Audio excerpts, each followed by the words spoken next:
Good day everyone. Welcome to lecture 11 of this course on Microprocessor 8085. In this particular lecture, we will continue the discussion that we have started in lecture number 10. That is, we will continue the discussion related to programming in Microprocessor 8085. In this particular lecture, we will discuss the arithmetic, logic, branch, and machine specific instructions, and we will only discuss some of the most commonly used instructions in microprocessor 8085. So we will first start with the arithmetic instructions, then we will discuss the logic instructions, then branch, and at the end we will discuss the machine specific instructions for microprocessor 8085. In our previous video, we discussed about the data transfer instructions. Okay, and today we will be discussing about the arithmetic instructions that are available in 8085 instruction set architecture. But before starting the discussion about arithmetic instructions, the last video was related to data transfer instructions. And please keep in mind that data transfer instructions does not or do not modify the flags, or we can say they do not affect the flags. What are the different types of flags in microprocessor 8085? We have 5 different flags: zero flag, parity flag, carry flag, auxiliary carry flag, and sign flag. So our data transfer instructions do not modify those flags, or they do not affect the flags. Okay, so today's discussion is regarding our arithmetic instructions. What will be the arithmetic instructions? What are the arithmetic instructions? Arithmetic instructions are the instructions that are used to carry various arithmetic operations. They are used to carry arithmetic operations. So what are the arithmetic operations? For example, addition, subtraction, multiplication, division, increment, decrement. So those kinds of arithmetic operations are performed using arithmetic instructions. Okay, fine. So these instructions, what is the, we can say, some special feature of these instructions, that in these instructions, in these arithmetic instructions, for example, so one of the operand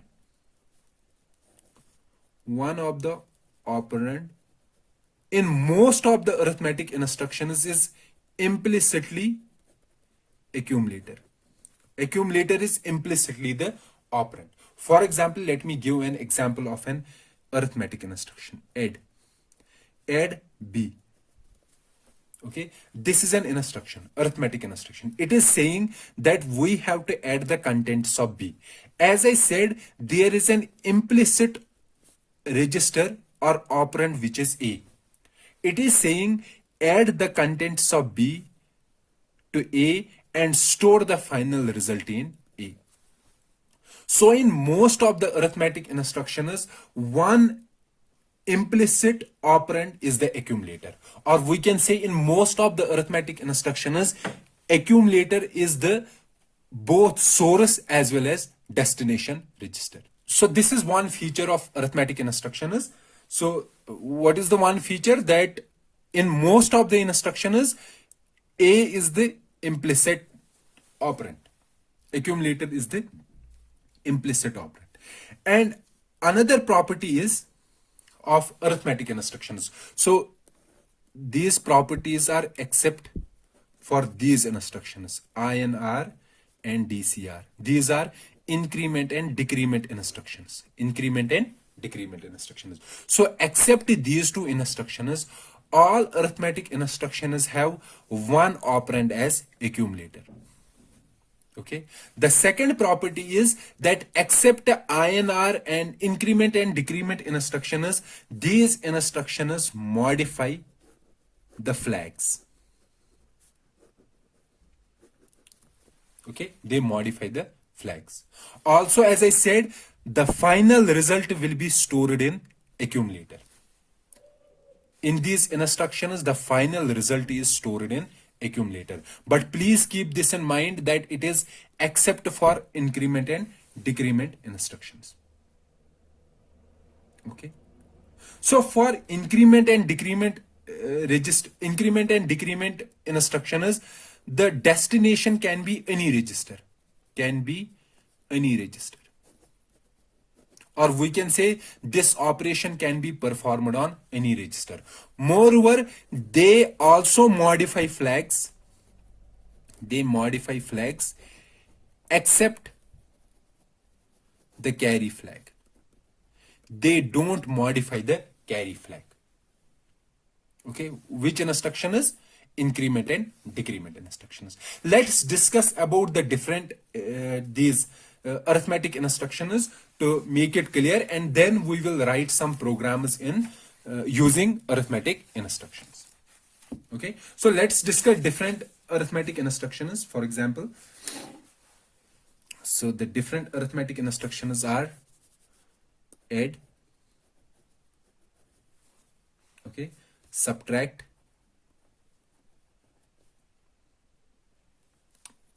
addition. So instruction is for addition, instruction is for subtraction, and instruction is for increment, and instruction is for decrement. As I said, so these are the four commonly used arithmetic instructions. Instructions that are doing addition, subtraction, increment, and decrement.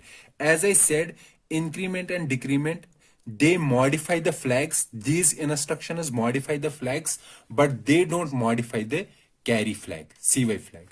Addition and subtraction, they modify all the flags. So let's first take addition. And for these two types of instructions, so there are different types of addition instructions, different types of subtraction instructions. In these instructions, one operand is always accumulator. Okay, one operand is always accumulator, and destination is also accumulator. Okay, so let me write an instruction. For example, add R. Okay, so add, this may be any register A, B, C, D, E, and F. Add says that add this register, and we know that whenever we want to add, we have to add two entities. So one entity is this. What will be the other entity? The other entity will be A. As I said, for addition and subtraction, the second operand is always accumulator. So it says add this register with this register and store the final result in accumulator. Okay, so if I write add B, this says add the contents of A with contents of B and store the final result in A. Okay, so this will be add the contents of register. Other type of instruction is add immediate some value. Okay, this says add this value, so it will be an 8-bit value. 8-bit value. And this is a 1-byte instruction, this is 2-byte instruction. Add this 8-bit value to accumulator. Okay, this 8-bit value to accumulator and store the result in accumulator. So the add has different versions. The versions are, the operand may be a register or a direct value or a memory location. Add M. Add M. So this is saying, I have already discussed this in our previous lecture also, in previous video, that whenever we have M written, M means take an address from HL register pair. Take an address from this register pair. Go to that address in memory and take data from that memory location. Okay, so this says go to this memory, take an 8-bit value, add that value to accumulator and store the final result in accumulator. Okay, so these are the different versions of add. Likely we have different versions of subtract. Subtract register, subtract immediate, and subtract from memory. So this says subtract this register, values of this register from A. accumulator and store the final result in accumulator. This says subtract this value from accumulator and store the final result in accumulator. This instruction says go to the memory, get the value from this location. What is this location? The location address stored in HL register pair. Subtract that value from accumulator and store the final result in accumulator. Okay, and as I said, all these instructions modify the flags. Which flags? Our carry flag or zero flag, auxiliary carry flag, parity flag, and sign flag. Okay. Now we have these instructions, increment and decrement. They also have different versions. For example, let's take the increment first. INR. This says, INR says that increment this register. Increment means increase by 1. Okay. For example, if I have a register B, the value stored is 5. INR B says that increment B. Increment it by how many? By 1. Okay. Increment 1 means if it is 5, the next value will be 6. So the final value in 5 will be 6. So it increments B and stores the value in B. So here destination is not accumulator, unlike these addition and subtraction instructions. Destination is the same register which is provided in the instruction. So we have to increment B and store the result in B. The other is increment M, memory. So what it is doing, for example, this is my memory. And let's say this is some value stored at location 2005. So let's say this 2005 is stored in HL register, 20 in H and 5 in L. This says INR M says that go to the memory. So where in memory? Get the address from HL pair. What is the address? 2005. Go to this memory. This is the memory. Okay. Now increment the value at that memory. What was the value? 6. The final value here will become 7.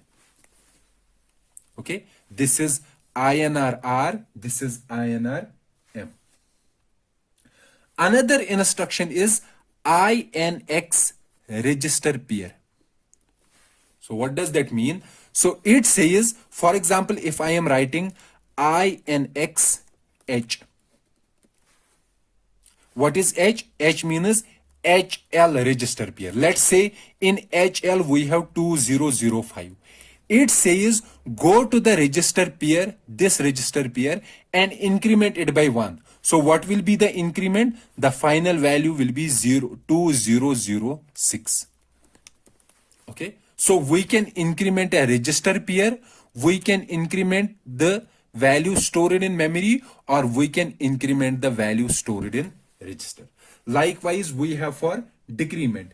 We can decrement means subtracting by 1.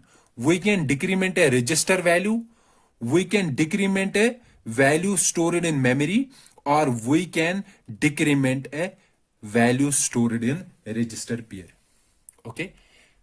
And as I said, these increment and decrement instructions, they modify the flags except carry flag. They don't modify the carry flag. So let's now do some of the examples or some of the programs using arithmetic instructions.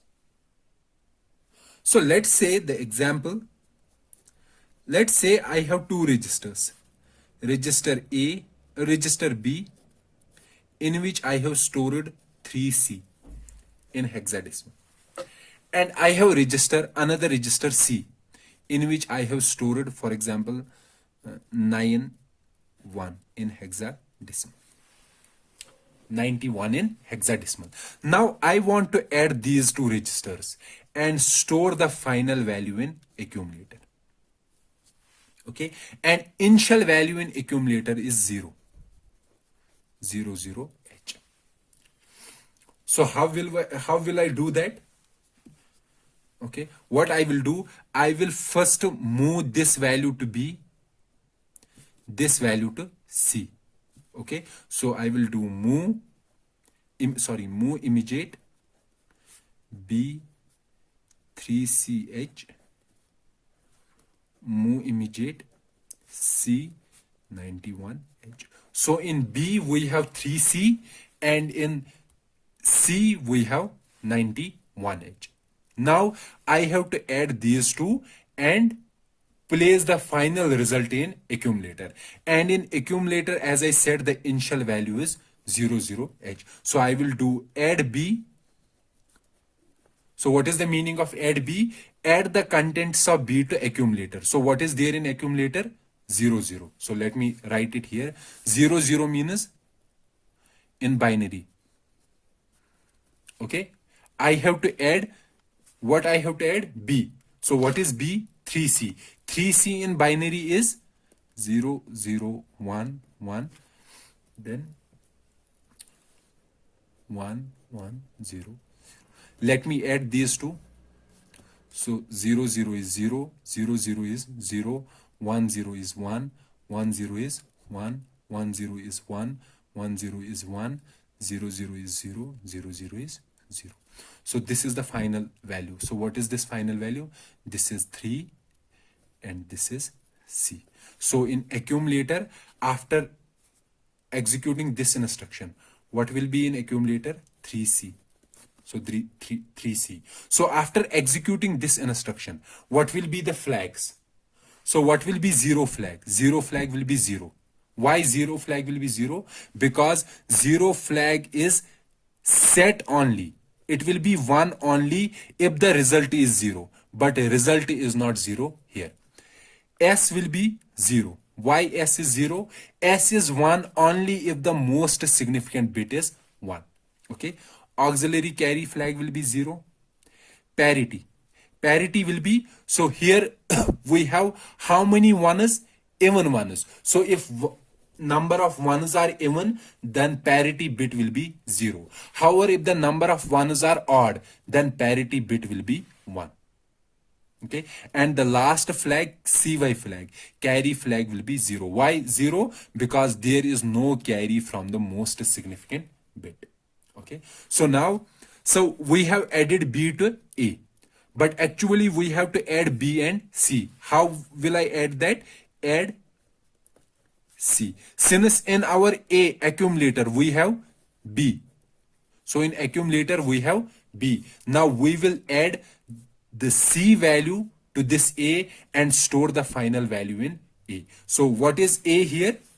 So A is 3C. 3C will be 0, 0, 1, 1, 1, 1, 0, 0.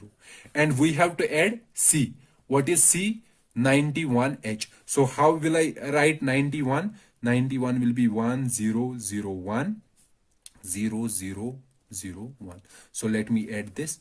It will be 1, 0, 1, 1, 1 plus 1 will be 0, carry 1 plus 1 will be 0, 1, 1. This will be the final result. Okay, what will be the zero flag? Zero flag will be 0. Okay, so what is this value? This is our 12. 12 will be C. This is 1, 2, 4, 8. This will be D. Okay, CD. The final value in A will be CD. Okay, so zero flag will be 0, sign flag will become 1 because this most significant bit is 1. Carry flag will be 0. There is no carry. Likewise, other flags. Parity flag will be, so parity will be 1, 2, 3, 4, 5. Since here we have odd number of ones, so parity will be equal to 1.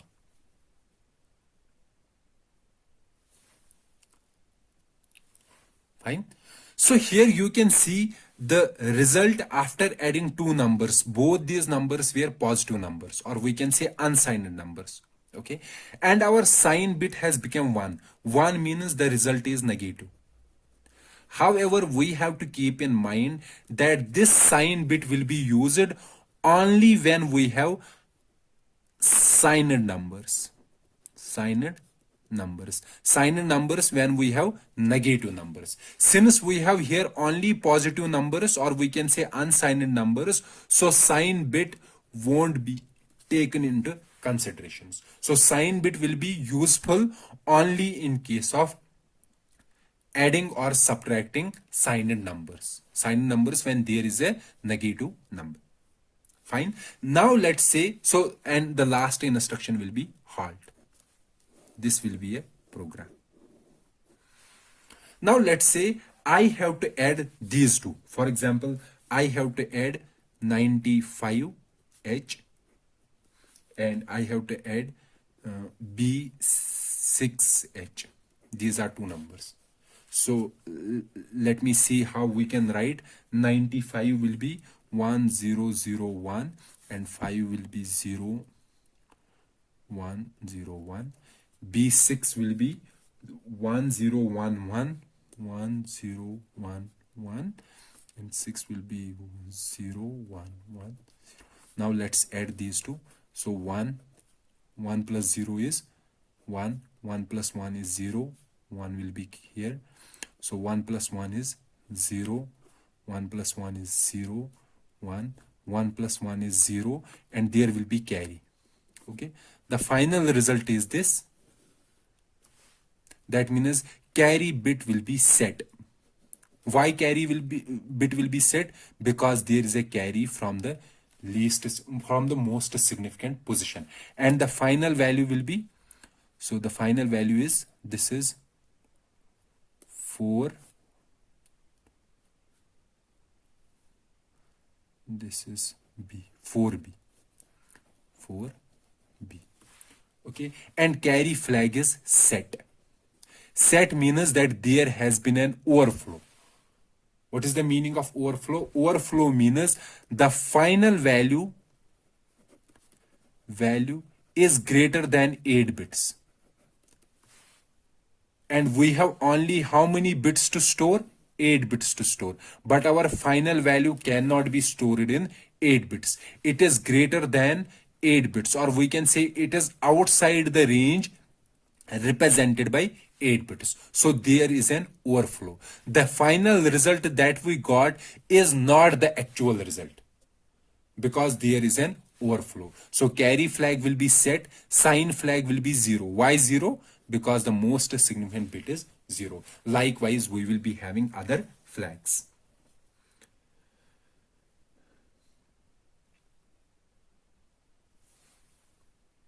Now let's take the example of subtraction. Okay, subtraction in Microprocessor 8085. How we are doing subtraction in 8085? Okay, because this is an important concept, so let's focus on subtraction. Let's say we have two numbers. For example, there are two registers. For example, the register B. The value stored in register B is 65H, and accumulator has the following result, 97H. Now we are writing this instruction, sub B. So what it is doing? Sub B says that subtract the contents of B from A and store the final value in A. So how we are going to do a subtraction in 8085? In 8085, subtraction is done using 2's complement. What is the meaning? For example, let's say I have to do A minus B. Instead of A minus B, I will do A plus minus B. Okay, A plus minus B. So this number is a negative number. So what was there in B? In B we have 65. So we will make this as minus 65. And then we will add this minus 65 to A. That will be equivalent to subtracting 65 from A. Please keep this in mind. What we are doing, that instead of adding, instead of subtracting, we are doing A plus minus B. Okay, or I can write A plus minus what is there in B, 65. Okay, and we know whenever we have a negative number, 2's complement says that if it is a negative number, so in binary we can represent a negative number like this. Let's say we have to represent minus 65. So how will we represent minus 65 in binary? First of all, we have to represent 65. How we are going to represent 65 in binary? 65 in binary will be 0, 1, 1, 0, 0, 1, 0, 1. So this is 65 in binary. Now if I have to represent minus 65, what will be minus 65? Okay, minus 65 in 2's complement says find the 2's complement of this. What is the 2's complement of this? First find the 1's complement. So 1's complement will be complement all the bits. So this is 1's complement. 1's complement of 65. And 2's complement will be add 1. So it will be 1 plus 0, 1, 1, 0, 1, 1, 0, 0, 1. So this is 2's complement of 65. And 2's complement of 65 is minus 65. Okay. Now I have to do A plus minus 65. Now let's see what is A. What is A? A is 97. So let's write 97 in binary. 97 in binary will be 1, 0, 0, 1, 0, 1, 1, 1. This is A. Now I have to do plus. Plus minus 65. What is minus 65? It is this. 1, 0, 0, 1, 1, 0, 1, 1. So I have to do simple addition now. So after doing the addition, sorry, what will be the final value? 1 plus 1, 0. So 1 is carry here. 1 plus 1 plus 1 is 1. 1 is carry here. 1 plus 1 is 0. 1 is carry here. 1 plus 1 is 1 plus 1 is 0. 1 is carry here. 1 plus 1 plus 1 is 1. 1 is carry here. It will be 1, 0. 1 plus 1 is 0 and carry will be 1. So let's see the flags. The carry flag will be 1 because there is a carry. Sign flag will be 0 because most significant bit is 0. Auxiliary carry. Auxiliary carry means the carry at 4th bit. So 4th bit is this. So there is a carry here. So it will be 1. Okay. 0 flag will be 0. Parity flag will be 1 because there are 3 1's in the, or we can say odd number of 1's in the final result. So here you can see the sign is 0. Sign 0 means the result is positive number. Positive number. Okay. And moreover, if sign bit is 0 and there is a carry, in case of unsigned numbers, sorry, in case of signed numbers, signed numbers. So if there is a carry bit set and sign is 0, that means the result is true, true and positive. Okay. If carry bit is 1 and sign bit is 1, that means the result is true and negative. Okay. Let me first make this clear. So what will be the final answer? The final answer is this is 0, 0, 1, 1. So it will be 3, 2. So 32H is the final result. So for example, let's subtract 65 from 97. What will be the final result? 7 minus 5 will 2. 9 minus 6 will be 32. So this is the same result. Now if I have to do the opposite, 65 minus 97. So how will I do it? 65 plus minus 97. So I have to first find the representation of 97. So let's find the representation of 97. So 65 will be, what will be 65? So it will be 0, 1, 1, 0, 0, 1, 0, 1. So what is 97? 97 is 1, 0, 0, 1. Okay. Let's find minus 97. What will be the minus 97? Minus 97 will be 2's complement of 97. So what is 2's complement of 97? 1's complement is this. So this is 1's complement. 2's complement will be adding 1. Okay, so this is 2's complement. This is minus 97. Now we have to do 65 plus minus 97. So let's first write 65. 65 is 0, 1, 1, 0, 0, 1, 0, 1 plus minus 97. What is minus 97? 0, 1, 1, 0, 1, 0, 0, 1. Let's do the addition. 1 plus 1 is 0. 1, 1, 1. So 0 and 0 is 0. 1 plus 1 is 0. 1 plus 1 is 1 and 1. Okay, so let's see what is the final updated value. So carry flag will be 0. Sign flag is 1. Okay, the carry flag is 0. Sign flag is 1. And the other flags are like this. In the previous example, what I was saying that, so in the previous example, I said when carry flag is 1, okay, so what was the final value in carry flag? Carry flag was 1. However, when our microprocessor is executing sub instructions, okay, after executing the sub instructions, it is making carry as equal to carry complement. Okay, so what was carry? 1. However, the actual carry will be equal to 0. Okay. In case of subtraction, please remember, whenever carry flag, final carry flag will be the complement of actual carry.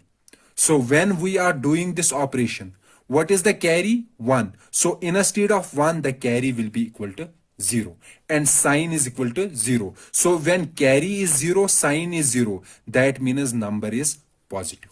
Okay. Likewise, in this particular example, let's see, is there any carry at the end? No.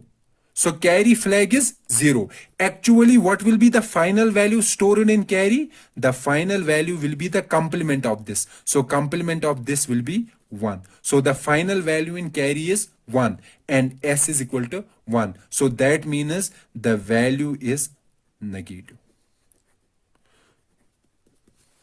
Okay. So if carry is 0, sign is 0.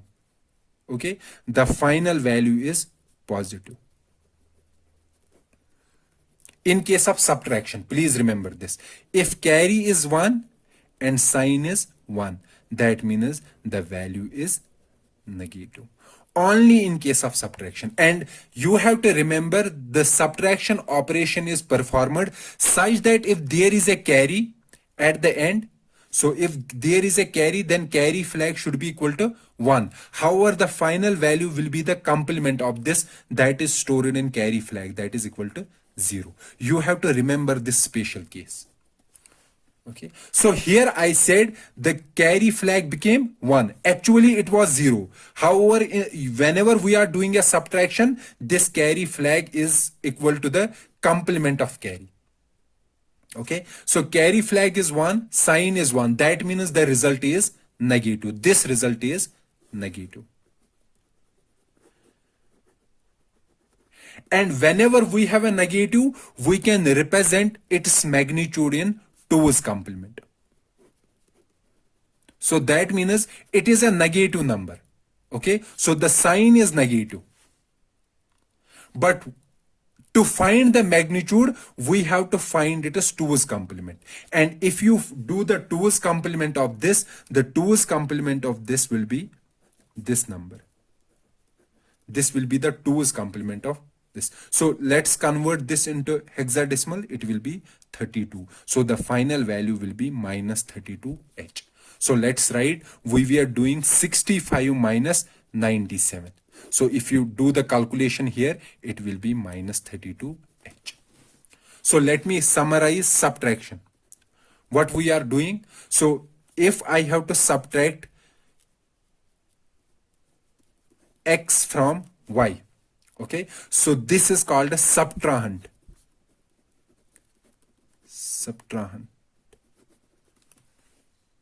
So what I am going to do, I will find 2's complement of subtrahend of this X and add this 2's complement to Y.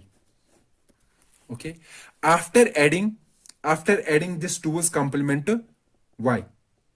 Okay, so what I am going to do, if my carry is 0, there is no carry, so the final carry will become 1, because it will be the complement of actual carry flag. Actual carry flag was that carry is not, so there is no carry. No carry means the carry flag should be 0, but actual value that we are going to store will be 1. However, if there is a carry, what will be the actual carry? Actual carry should have been 1, but the final value that is stored in carry flag will be equal to 0. Okay, so if carry flag is 0 after doing this operation and sign flag is 0, that means the final result is positive. However, if carry flag is 1 and sign flag is 1, then the final result is negative. And for a negative number, to find its magnitude, we have to find the 2's complement, and that will give us the magnitude of that particular number. So this completes the discussion about subtraction. The other category of instruction is, as I said, are the increment and decrement, and we have already discussed those instructions. So you can work out some more problems or some more programs that are related to arithmetic instructions, that are using arithmetic instructions. Okay, so this completes our discussion regarding the arithmetic instructions of microprocessor 8085. So there are many more arithmetic instructions in microprocessor 8085, but we are not going to discuss about those instructions here. When the time comes, if there is a need of any special arithmetic instruction, I will explain that particular instruction at that time. But these are some of the instructions that are most commonly used in our microprocessor 8085. So this completes our discussion about arithmetic instructions. Now we have to discuss about the another category of instructions, and those instructions are the logic instructions. The most commonly used logic operations in microprocessor 8085 is AND, OR, and XOR. Okay, and there is another special logic operation, that is complement, and there is only one instruction for doing a complement, that is this instruction, complement A.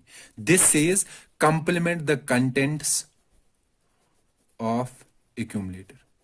So if there is in accumulator, let's say the result is 1 0 0 0 1 0 1. So it says complement this. So what will be the complement? 1 is complement 0 0 1 0 1 1, and take this value and store the value in A. So the final value in A will be this.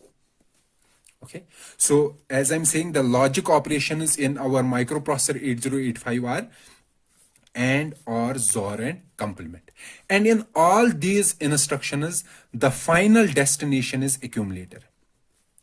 That means whatever is the final result is stored in accumulator. For example, for this instruction, complement A, the final value is again stored in accumulator. The complement is done on the accumulator and final value is then stored in the accumulator. Okay, so let's talk about these instructions one after another. But before discussing about these instructions, please keep in mind that these three categories of instructions, AND, OR, and XOR, okay, in these instructions modify our flags, modify the flags. except carry flag. So carry flag is always equal to 0 in these instructions, logic instructions. This instruction, it does not modify any flag. Does not modify any flag. So these set of instructions, they modify all the flags except our carry flag. Carry flag will be reset. So let's discuss about these instructions. Let's first take AND. And so it has three versions: AND R, ANI value, and AND memory. So this instruction says take the value in this register. Let's say the register is B. And this register with the contents of A. Let's say in A we have this 1 0 1 1 0 1 1. Okay, and in B we have 0 0 1 1 0 0 1 0. Okay, this instruction says do a bitwise AND. Bitwise, this and this AND of 1 and 0 is 0, AND of 1 and 1 is 1, 1 and 0 is 0 0 1 1 0 0. So this final value will then again be stored in A. So this will be the final value in A. Okay, so AND says do a bitwise AND of B with contents of accumulator and store the final result in accumulator. NI says, and immediate says, take this value, it is an 8-bit value, and do an bitwise AND with accumulator and store the final value in accumulator. And M says go to this memory location. This memory location, address of this memory location will be in HL register pair. Okay, get the value, that particular value from the memory, and do a bitwise AND of that value with A and store the final result in A. Okay, so these three instructions are doing bitwise AND of A with either register, this value, or the value stored in memory, and the final value is again stored in accumulator. Okay, likewise for OR we have these three versions: OR R, or immediate value, or this is OR A, sorry, and this is not AND, this is A and A, and this is A and A M. Okay, this is OR AR, OR A memory. So this says do a bitwise OR of accumulator with register. This says accumulator with this value, and this says accumulator with the value stored in memory. Okay, then we have for XOR, like we have XOR AR, XOR immediate value, this value is of 8 bits, and XOR M memory, XOR A memory. Okay, this says do a bitwise XOR of register with accumulator and store the final value in accumulator. This says XOR bitwise with value, and this says XOR bitwise with content stored in the memory, and this memory address will be stored in HL register pair. And the final instruction is CMA, complement. This says that it is a 1-byte instruction. So this is 1-byte instruction, it is 2-byte instruction, it is 1-byte instruction. Similarly, 1 byte, 2 byte, 1 byte, 1 byte, 2 byte, 1 byte, and this is 1 byte, complement A. This says complement the contents of accumulator, as I said here, and store the result in accumulator. Okay, and as I have already said, these 9 instructions, different 9 instructions, they modify the flags except the carry flag. However, this instruction does not modify any flag.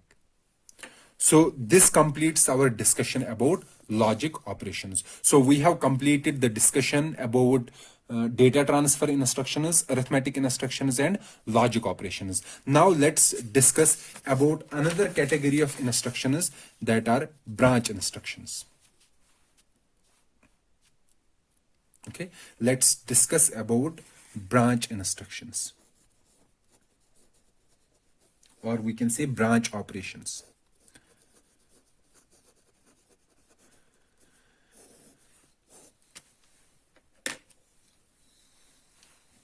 So what is a branch instruction? So before that, what is a branch operation? So branch operations are those operations which change the sequence of a program in which it is executed by a processor. That means, for example, if our processor is executing instructions in this manner, let's say first I1, then I2, then I3. If there is a branch instruction, this branch will say that instead of executing the next instruction, go to some other location and start executing from that particular location. Okay, so if this is a branch operation, branch, it says branch to new location. So new location will be an address. Okay, so it will say go to that address and start executing from that address. So this address is called the branch target. Branch target. Okay, so the branch instructions are very powerful operations and they change the sequence of a program. And in our microprocessor, the branch instructions, they are of three different categories. One category of instructions are simply called jump instructions. So we have categorized these branch instructions into three types. Jump instructions. Another category is called call and return instructions. And the third category is called restart instructions. Okay, jump instructions are used for jumping from one location to another. Okay, so these are basically the branch instructions that jump from one program location to another program location. Call and return instructions, they are used to implement functions in a program. Okay, and restart instructions, they are used in case of interrupts. So related to functions and interrupts, we will study about these two group of instructions in these specific lectures, where we will be discussing about the functions, implementing functions in microprocessor 8085 and handling interrupts in microprocessor 8085. These two categories will be discussed there. And this category of instruction, jump instructions, we will discuss these instructions here. And please keep in mind that these jump instructions are used to implement loops in a program. Loops means that when we have to do something repeatedly. So these jump instructions are used to implement loops. So let's discuss about the jump instructions here. Then in our subsequent lectures, where we will be discussing about the functions and interrupts, we will discuss about call and return instructions and restart instructions. Okay, so let's discuss jump instructions here. So jump can be of two types, or we can say a branch can be of two types. Unconditional branch, or we can say unconditional jump. So this is also called a unconditional branch. And the second category is called conditional branch. Conditional jump or conditional branch. Unconditional jump or unconditional branch is an instruction, is a branch instruction that is doing a branch or taking a branch without any condition. Without any condition. What I am saying, that if here we have an unconditional branch, so when we reach to this particular point, so here which branch is here? Unconditional branch. So this branch won't check any condition. It will directly change the location or change the execution of this program from this stage to new address, and that new address will be the branch target. Okay, so what I am saying, that unconditional branch is a branch that is always taken. Okay, that means we will always move from this location to a new location. That new location will be a branch target. Okay, always. So this branch will be always taken. So for every branch there are two possibilities. One is taken, another is not taken. Not taken means the next instruction will be I4. It won't go to a new location. Okay, so this conditional jump or unconditional jump or unconditional branch will always be taken. Okay, it won't check any condition before taking a branch. Conditional jump or instructions or branch instructions that are taken on condition, on some condition. So these are branch instructions that first check a condition. If the condition is true, then the branch is taken. If the condition is false, then the branch is not taken. So for example here, if the branch is taken, so that means the next program counter, or we can say the next instruction that we have to execute, that instruction will be at this location, new location. However, if the branch is not taken, the next instruction will be I4. Okay, so for a conditional jump, there are two possibilities. Either the branch will be taken, that means we will go to new location, or the branch is not taken, that means we will follow the same sequence. In unconditional jump or unconditional branch, a branch is always taken. It does not check any condition. No condition is checked.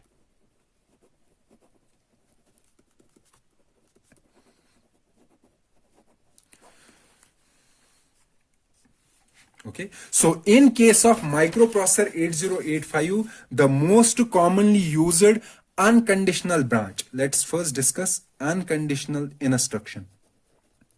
Unconditional jump instruction is this instruction, JMP. JMP, then we have every branch has an address, branch target, and we know the address will be how many bits? 16 bits. So it is a 16-bit address. So for example, if I have a memory, so my program is stored in memory. So let's say this is my program stored here. Okay, this is 1000. This is some instruction I1, then I2, 1002, 1001. Then I have a jump instruction, JMP, and then 16-bit. 16-bit, let's say 1005. And let's say 1005 is here. Here I have instruction I9. Okay, 1002, it's 1003, 1004. So let's keep it 1005, this is 1006. Let's say it is 1006. Now I am executing a program. First I will execute I1. Then I will execute I2. Now I have to execute jump.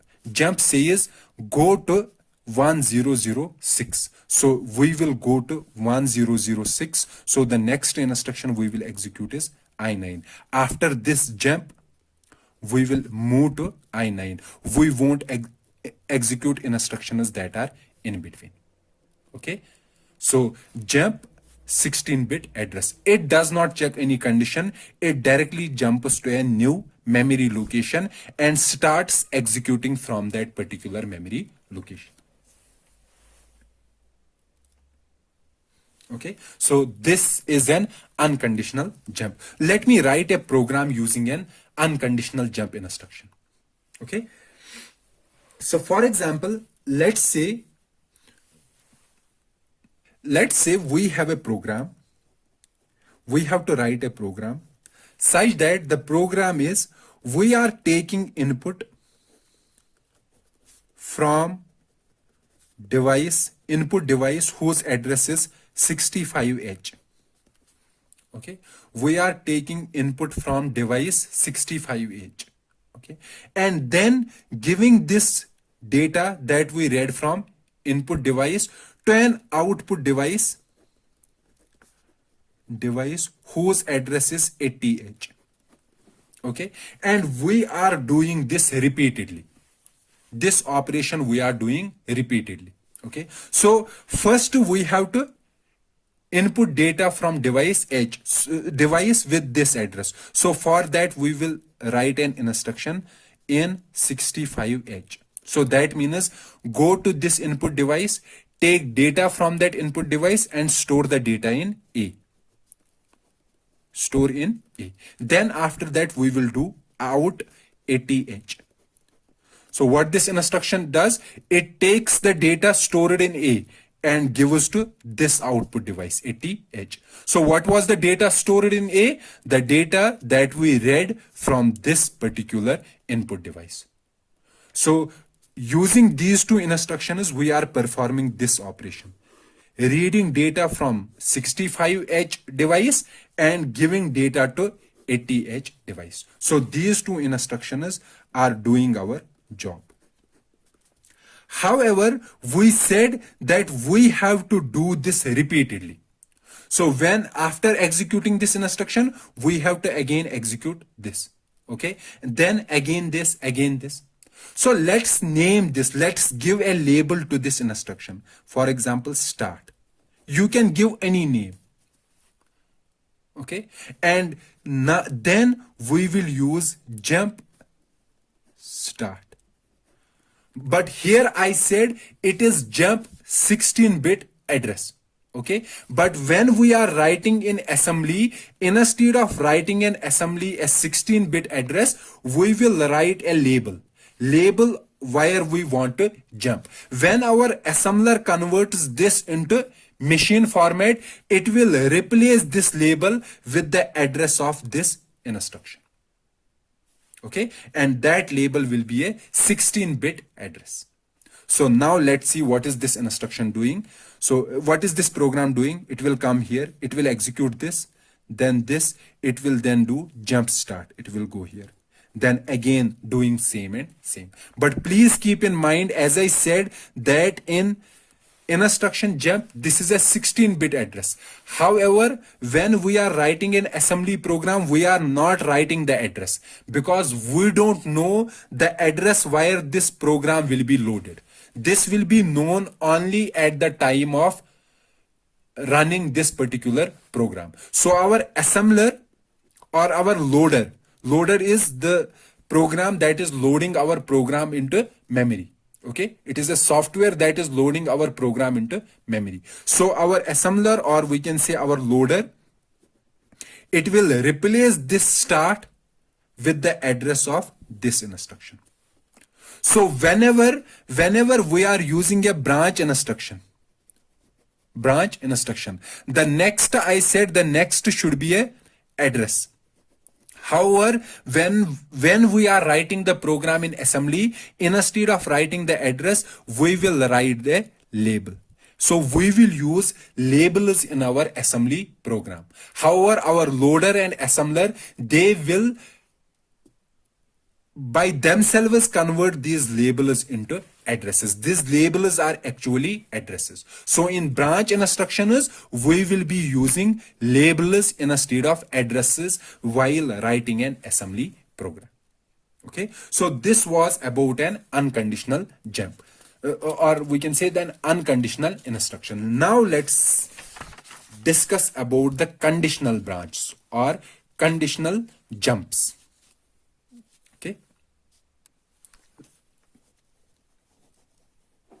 Conditional branch or conditional jumps instructions. So there are numerous instructions or numerous conditional jump instructions. Okay, so these instructions, these are branch instructions that are deciding whether to take the branch or not to take, not taken. whether they want to take the branch or they don't want to take the branch. They decide it by checking a condition. By checking a condition. So basically what these instructions are doing, they are checking the flags. Okay. So what are the different flags? Carry flag, okay, sign flag, parity flag, and zero flag, and another flag is auxiliary carry. But auxiliary carry flag is not used with branch instructions. Okay, so we are using only these four flags for branch instructions. So these conditional branch instructions, they are checking these four flags. And based on these flags, they decide whether to jump or not to jump. Okay, let me write an instruction, one instruction. For example, this is an instruction, JC, jump instruction, and then address, 16-bit address. This is the branch address. What this instruction does, it checks if carry flag is set. If carry flag is set, okay, then branch is taken. So this instruction is called jump on carry. So if carry flag is set, then do the jump. However, if carry flag is 0, then no branch taken. Don't take the branch. That means if I have instructions I1, let's say instruction I1 at address 1, then instruction I2 at address 2, then I have this instruction, jump instruction at address 3, and this is, let's say it is saying jump to 6. Then at 4 I have instruction 3, and at 6 I have instruction 5. Okay, let's say I am executing this program. First I will execute I1, then I2, then I will go to this. It will see if carry is set. Okay, if carry is set, then it will go to 6. That means it will start from here. Okay, so that means branch is taken if the condition is true. However, if the condition is false, false means carry flag is not set, then it will execute the next instruction. The next instruction will be I3. So there won't be any branch taken. Okay, so one instruction is jump on carry, and here we have address. The other instruction is jump on not carry. So this instruction was, what was it doing? It was checking carry flag. If carry flag is 1, then do the branch.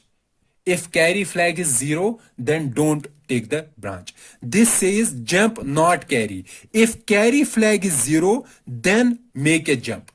However, if carry flag is 1, then don't make a jump. So for every flag, we have how many instructions? 2 instructions. One for it is set value, and another for jump for it is not set value or reset value. Okay. Likewise, for for 0 flag, we will be having how many branch instructions? 2. Jump on 0 and then address, and jump on not 0, then address. So this instruction will be taken if 0 flag is set, and not taken if 0 flag is not set. And this branch will be taken if 0 flag is not set, and this won't be taken if 0 flag is set. Okay, so 0 is done, carry is done. Now remains sign bit and what's called parity bit. Okay, so sign bit. So sign bit means if sign bit is 1, that means the number is negative. Okay, or we can say the number is minus. Minus means negative. And if this is reset 0, the sign bit is, that means the number is positive. Okay, so for this sign we have 2 instructions, jump P address and jump M address. This says if the number is positive, number will be positive if sign bit is 0. Okay, so this says if the sign bit is 0, then do a jump. If sign bit is not equal to 0, then don't take a jump. This says jump on minus. Minus means when sign bit is equal to 1. Okay, then remains parity. Okay, so parity will be 1 if the number of ones are odd. However, if the number of ones in the final result is even, then parity will be 0. Okay, so for this we have two instructions: jump on parity even address and jump on parity odd address. This says if the parity bit is 0, then do a jump, and this says if the parity bit is 1, then do the jump. Okay, so these are the 8 conditional jump instructions that are most commonly used in microprocessor 8085. Now let's write one problem, or let's see one problem or program where we will be using one of the jump instructions. Okay, for example, we have to write a program. The program is add the contents of B and C. So B and C are two registers. So let's add these two. Let's say in here we have 05H and here we have 16H in B and C. Add these two. Okay. And then the addition, let's say the addition is stored in A. Check if their addition, so what is their addition? C plus B. If C plus B is greater than, let's say, 61H. If it is greater than 61H, okay, then we will output 0, 0 on device with address 65H. Else output 01H on device with address 65H. This is the program. So let's see how we can write the program. So first we have to add B and C. Okay, so in B we have 05, in C we have 16. So how will we add? We will do first add B. Okay, so let's say initially in A we have 0, 0. So add B, add C. So after these two instructions, what will be the final value in A? A will be C plus B. What is C? 05 plus 16. What will be the final value?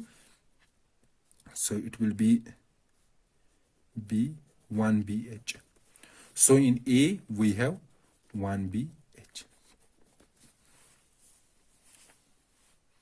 Fine. Okay. Now, we have to compare this with 61H. How will we compare? We will do subtract or sub-immediate 61H. What it is going to do? It will subtract, this instruction will subtract 61 from 1B. So it will subtract. The final value will be stored in accumulator. Okay. Not only the value will be stored in accumulator, if the value is negative. What is the meaning of negative value? Negative means 61 is greater than 1B. Okay, then only the value will be negative. If the value is negative, sign bit will be equal to 1. Okay. However, if the value is positive, positive means, when will be the value positive? Positive means that this C plus B is greater than 61. So it is positive, so the sign bit will be 0. So that means if the sign bit is, so we have to do a jump on sign bit. If the sign bit is 0, then we have to do this operation. We have to output 00H on device this.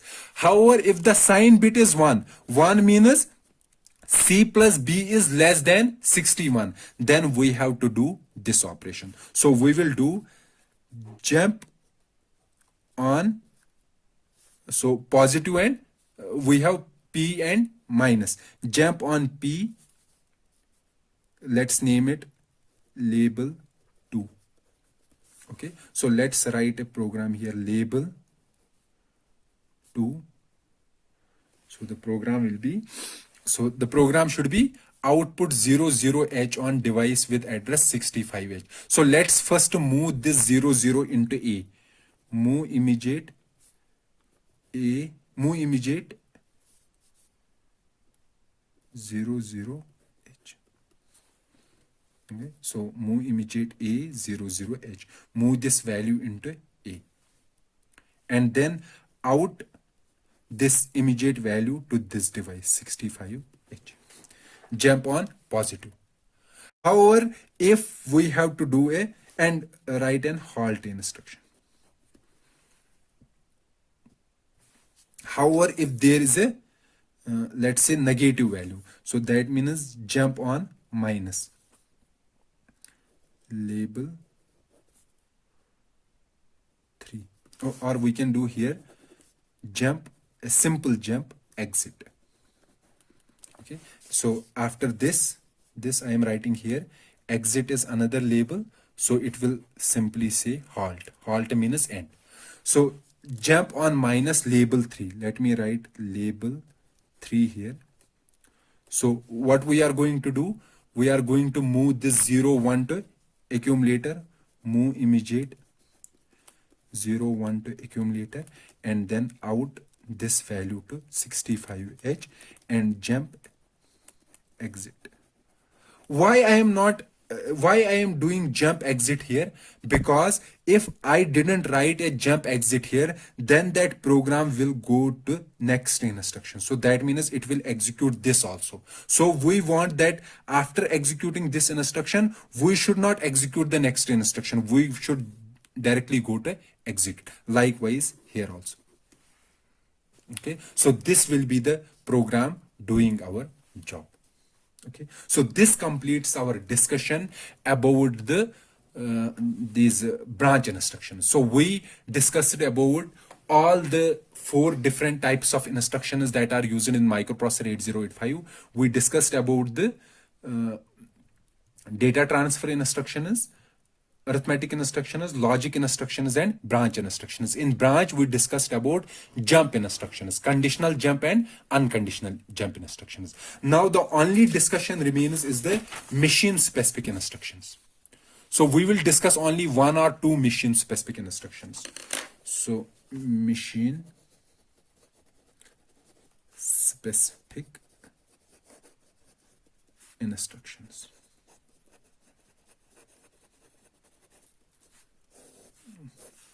Okay, so machine specific instructions, the 2 important instructions that we are going to discuss, one is halt, another is knob. So we have already discussed about the halt instruction. This instruction stops the execution of a program, or we can say stops the microprocessor, and this microprocessor enters into wait state. Knob instruction is an instruction that says do nothing.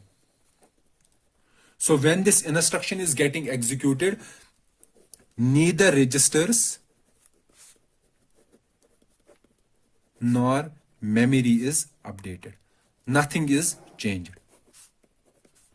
Why do we require knob instruction? We will discuss in our further lectures, in our subsequent lectures, or in our future lectures, what is the use of knob instruction in microprocessor 8085. And please keep in mind that every program in 8085 that every program ends with halt instruction. So this is the last instruction that is written in the programs, or we can say this is like an end instruction. So this completes our discussion about the most commonly used instructions in microprocessor 8085. In our next lecture, we will discuss how we can use these different instructions to achieve different objectives while writing our programs. For example, if I have to write a program in which I have to use loops, how I will write those programs using the instructions that we have discussed so far. And then subsequently, we will discuss how to implement how to implement function callers using our microprocessor, or how to implement function callers in microprocessor 8085. We will also discuss what is the use of stacks in microprocessor 8085 and how we can use stacks in our programs. Okay, so that will be the discussion of our future videos. So let's meet in the next video. Till then, goodbye.